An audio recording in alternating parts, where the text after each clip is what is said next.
Bienvenue à notre série Trucs et astuces. Je suis Sylvain Racine. Et je suis Hugo Sanchez. Aujourd'hui, Hugo, on va essayer de démystifier quelque chose qui dérange beaucoup les gens.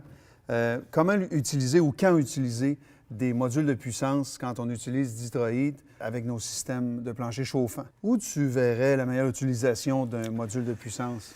Bien, en fait, Sylvain, ces modules de puissance-là, on va les utiliser lorsqu'on a affaire à des grandes surfaces, souvent des surfaces ouvertes. OK. Et lorsque le fil, l'ampérage du fil, va dépasser 15 ampères. À ce moment-là, on est à la limite, en fait, de ce que nos deux thermostats peuvent prendre. Donc, automatiquement, à ce moment-là, il faut qu'on commence à utiliser un module de puissance. Chacun des modules ou thermostats doit être alimenté par un circuit indépendant Tout à fait. pour chacun des modules ou thermostats, puisqu'ils vont alimenter chacun un fil aussi. Oui, tout à Donc, fait. Vraiment Puis, important. on a une limite quand même à respecter. On ne peut pas dépasser 16 modules de puissance, Plus un thermostat. plus un thermostat, évidemment. OK. Dans le fond, ce qu'il faut comprendre, c'est qu'un module de puissance, ça va donner l'énergie.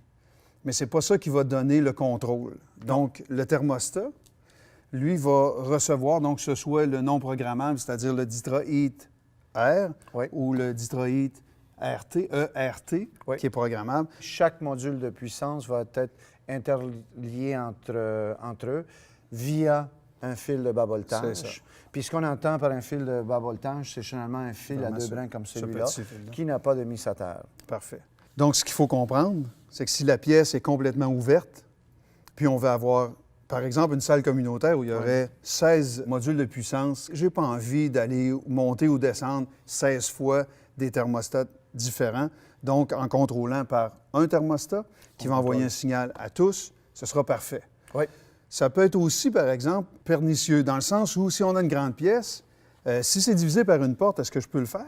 Non, absolument pas. Si on a une division telle une porte, à ce moment-là, on est obligé d'avoir un autre thermostat Exactement. pour contrôler ces systèmes-là. Exactement.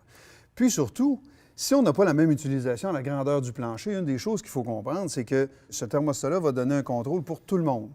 Donc, si une partie de la pièce, par exemple, est plus froide, puis on voulait la contrôler séparément, l'idéal, ce serait, elle, de lui mettre un thermostat puis éviter les modules de puissance dans ce cas-là. Tout à fait, tout à Oui. fait.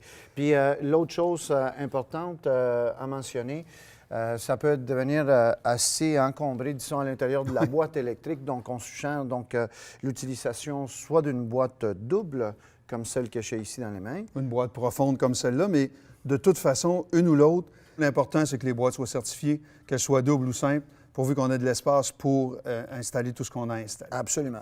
On a pas mal fait le tour, je pense, hein? Je pense que oui. Good. J'espère que ça vous aidera à démystifier l'utilisation des modules de puissance. Si vous avez apprécié ce truc, on en a plein d'autres sur... Notre site Internet, bien sûr, à l'adresse www.schluter.ca ou encore sur notre chaîne YouTube. Merci. Merci.